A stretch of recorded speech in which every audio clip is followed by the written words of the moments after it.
Selamat petang dan salam sejahtera. Saya Daniel Anthony dan anda sedang menonton Sekilas Fakta untuk petang ini 1 April 2021.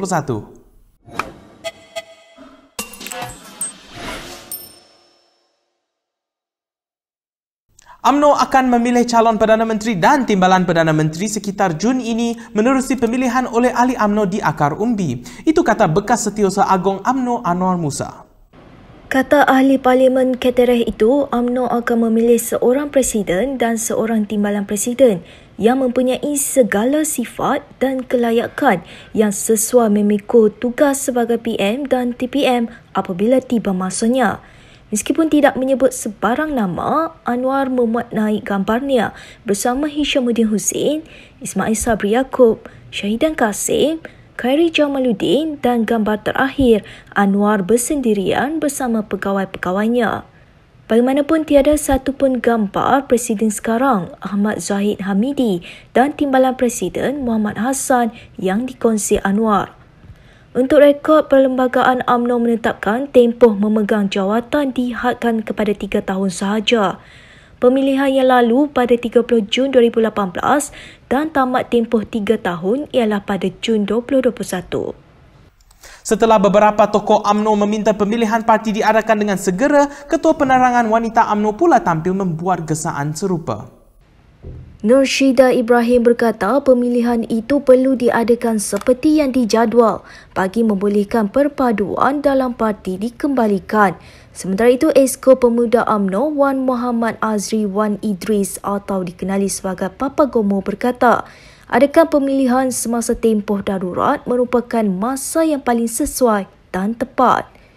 Katanya kenapa UMNO tidak menggunakan peluang ini untuk bina semula parti dengan wajah yang lebih segar dan dapat memberikan keyakinan kepada rakyat.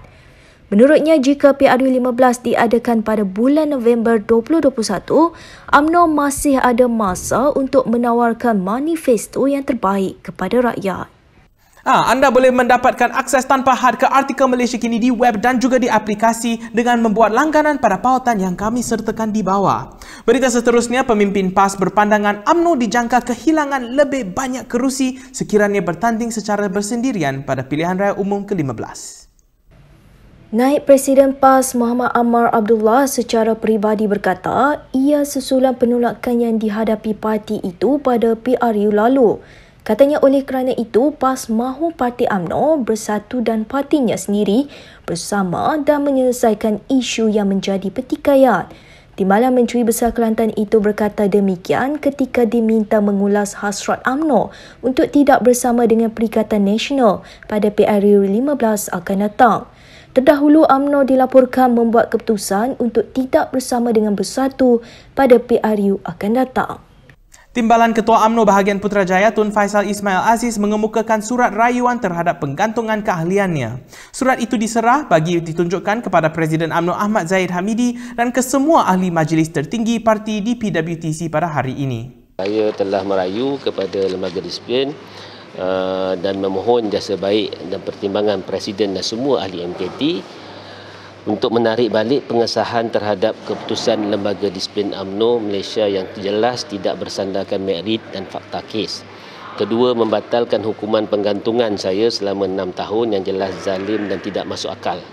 Dan ketiga, mengembalikan semula hak-hak keahlian saya termasuk jawatan saya sebagai Ketua UMNO Cawangan dan Timbalan Ketua UMNO bahagian yang saya menangi melalui proses demokrasi yang sihat dan dalam pertandingan yang adil tanpa menyalahi tata etika parti termasuk politik wang. Tun Faisal juga meminta UMNO mencerminkan imej yang adil dan demokratik dalam menerima pendapat yang berbeza.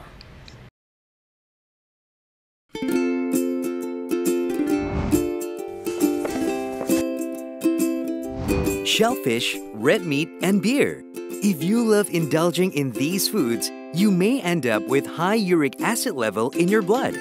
These foods consist high level of purine, a substance that will eventually break down into uric acid and be excreted through our urine. It is recommended that the amount of dietary purines should be kept between 600 to 1,000 milligrams per day. Having too much uric acid in your blood can cause attacks of gout. It can also cause kidney stones and blockage in the kidney. The crystallization of the excessive uric acid in your blood can be eased by reducing purine-rich food to only 100 to 150 milligrams daily, maintaining a healthy lifestyle, and consuming urinary alkalinizer like Ural.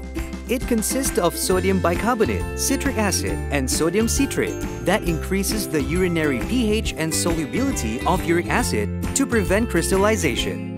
Best of all, it's lemon-flavored and sugar-free. Ural, effective urinary alkalinizer. Neutralize your uric acid problem now.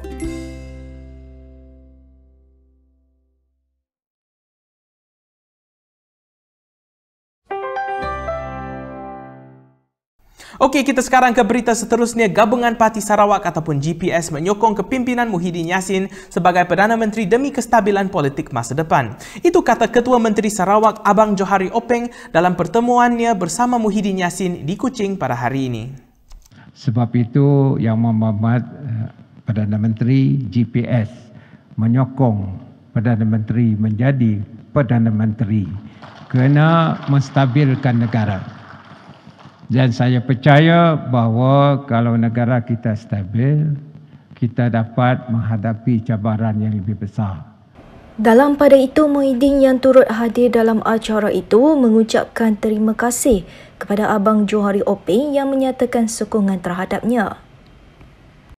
Would like to express my greatest respect and of course terima kasih kerana pernyataan sokongan kepada saya, which I did not expect.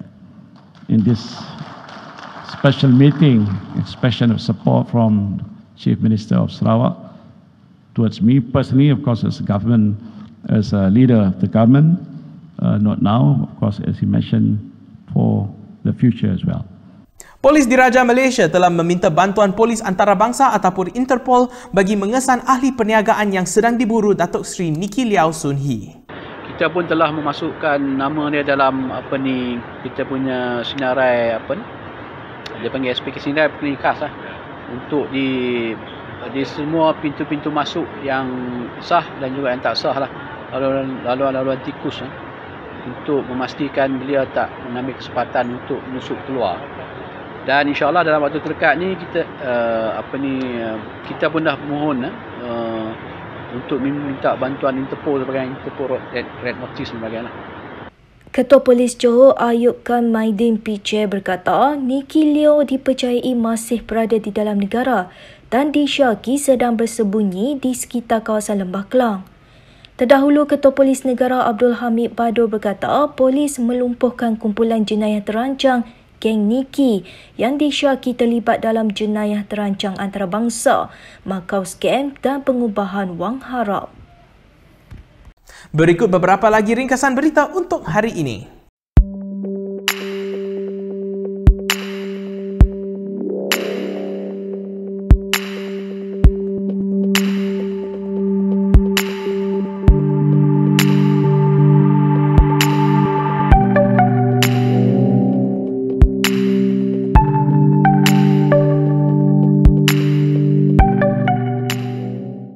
Baiklah, sekian sahaja daripada saya Daniel Anthony untuk sekilas fakta pada petang ini. Untuk lebih banyak berita, anda boleh melayari kinitv.com. Anda juga boleh mengikuti kami di Instagram, Twitter, YouTube dan Facebook. Bila keluar, jangan lupa memakai pelitup muka dan bila boleh, sila duduk di rumah. Saya Daniel Anthony, salam hormat dan jumpa lagi.